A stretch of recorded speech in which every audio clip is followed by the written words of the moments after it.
Di informasi lainnya, pemirsa, diduga melakukan tindak pidana korupsi dana internet desa dengan modus menaikkan harga sewa internet desa. Direktur PT Info Media Solusinet ditetapkan sebagai tersangka oleh Kejati Sumsel. Kerugian negara akibat ulah tersangka sebesar 27 miliar rupiah.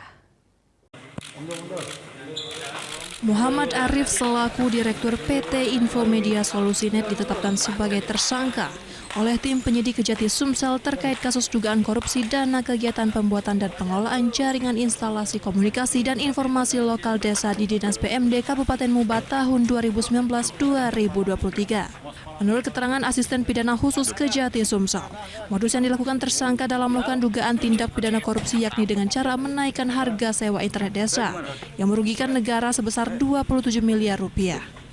Usai ditetapkan sebagai tersangka MA, penyidik kemudian langsung menahan tersangka di Rutan Pak Jo selama 20 hari ke depan agar tidak melarikan diri dan menghilangkan barang bukti.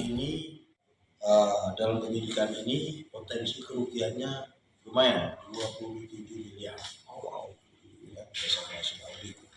Modus yang dilakukan sama perusahaan ini adalah dengan adanya asumsi meningkatkan harga sewa internet desa.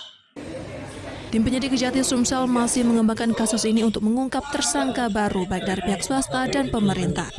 Dari Palembang, Guntur, iNews melaporkan.